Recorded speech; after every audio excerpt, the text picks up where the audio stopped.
Hello and welcome to Queendom TV. Today I'm going to be talking about Hinata and Sakura from Naruto. If you have not watched all of Naruto and Naruto Shippuden, you may not want to watch this video. And some of the things I also know of that have happened after, like in Boruto. So again, you may want to be careful, spoiler alert. But yeah, I'm mainly going to be talking about like Shippuden and the first Naruto. But anyways, so the reason why I wanted to make this video is because it's very near and dear to my heart, because as through watching Naruto, well, I knew before watching Naruto, a lot of people are not a fan of Sakura, didn't really know why, discovered why very quickly. You know, she's kind of the character that was part of Team 7 or Squad 7. She's got Naruto there, she's got Sasuke there, and I mean, she had loads to bring to the table, do you know what I mean? And they were kind of like, you know, the little mimicked or the mini-me version of the legendary Sani, so she could have really spent a lot more time focusing on herself and building her craft and trying to actually, like, if I were her, my focus would be, let me try and at least be at the same level as like Naruto and Sasuke. I feel like that's what I would have been doing if I was her. But my issue with Sakura is that she was always the person putting responsibility on somebody else for everything. And I feel like because that's what she was doing, that's also why she kind of like, what's the word? She wasn't really progressing. And like, this is why I want to talk about Hinata, who's one of my favorite characters. By the way, I have a lot of favorite characters. I could do like another whole video based on all my favorite characters of Naruto and why, although there's probably going to be like 15 of them. I love so many of the characters. But anyway, Hinata, she kind of started out similar to Sakura in the sense that, she was a bit of a disappointment to the family. You know, what? She was supposed to be taking on the family name or whatever it was she was supposed to be doing in her clan. But it kind of wasn't really working out for her initially. But the thing with Hinata that I appreciate, and one of the main reasons I love her as a character so much, is because she saw Naruto and she was inspired by him. Number one, like, I feel like a lot of characters, one way or the other with Naruto, they either didn't have time for him, which is sad, or they saw him and they were like really inspired by him and just like his story, and they use that inspiration to better themselves. And I feel like that is such just a beautiful message, and I love Naruto as a character for that. But again, it goes to show, you know, with Hinata, that she understood, she had the internal strength, and it's not like she didn't want to put something on to Naruto. She wanted to like add to his life, like be a benefit to him, as opposed to putting more things on his shoulders, which was shown when he was all stabbed up with all the metal rods by Pain.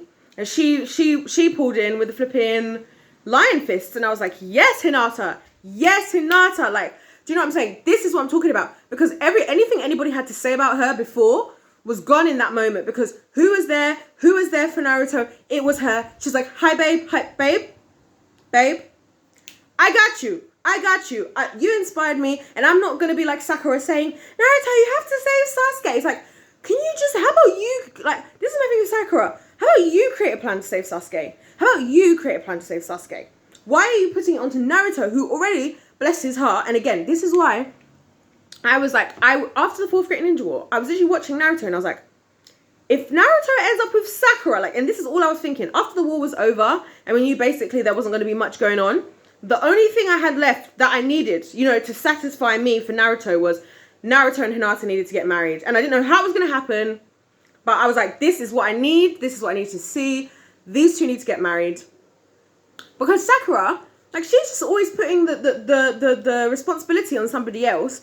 And poor old Naruto, because he's such a good guy, he would end up dying just for one of something that Sakura's asked him to do, that he shouldn't even be, that she could have actually been helping towards, or she could have been working on. Because it took her, like, I don't know how many years in the actual show, but what seemed like, I perceived it to be like 7 years in the show kind of thing, before she really started to show anything. And by that point, so many people were so strong that the fact that she was now strong kind of didn't really matter as much. Like, obviously, she stepped in and she did a lot of important things as well. But again, she had so many more opportunities. You know, she was with Tsunade for ages, training. I mean, and like I said, Hinata was just very like independent. And this is what I love about her, because although of the two of them, Hinata is the more like quiet one, maybe introverted, you know, shy, she had the courage. She didn't let that stop her from getting where she needed to get to. She didn't let that stop her from making herself into the woman that Naruto would want to be with. And because she's like that, because she wants to put so much into herself and she wants to do so much for him, I feel like their marriage makes perfect sense, because then she would never take advantage of Naruto. She would never be just there expecting Naruto to do everything and put his life on the line for a bunch of things that she thinks are important, you know. And obviously Naruto cared about saving Sasuke anyway, like, so we're not going to say that like it wasn't the case, but you know what I mean. Whereas the Sakura, it was just like everything was on everybody else, then you were late to the party as well. And that's why I kind of feel like at the end of the day, she did deserve her Sasuke. Her and Sasuke deserved each other, because Sasuke spent basically most of the season in hatred. And by the way, I love Sasuke as a character, I will say that. I do love Sasuke as a character so much. But, you know, Sasuke spent most of his time in hatred, that in ignorant hatred, might we add, because he didn't even know what actually happened. And then, you know, Sakura was just off doing a madness. And I do think at the end of the day, they deserved each other, like, not in a bad way. Like, you know, and I think, you know, just Hinata and Naruto just made so much sense. And again, this is just why I think if you're a Naruto fan out there in the world, if you're a man or a woman, if you're a man, I think you should aim for a Hinata.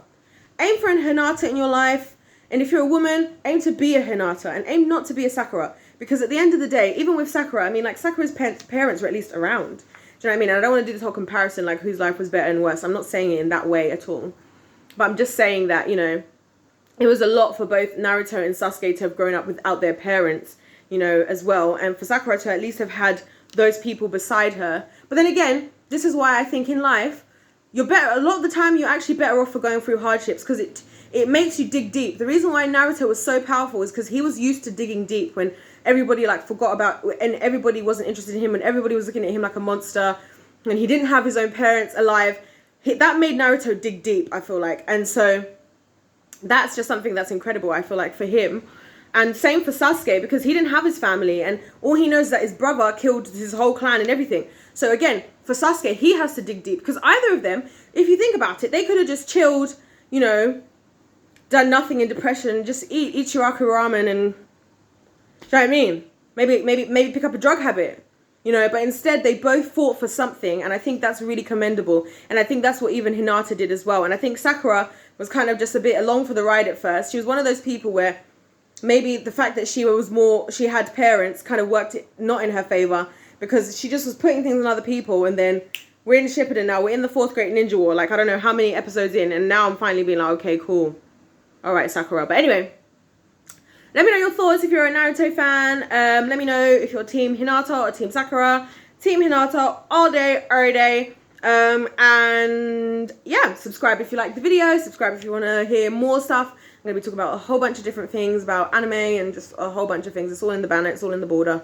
Go and check it out. Like the video, comment, and have a wonderful day. And I'll see you next time.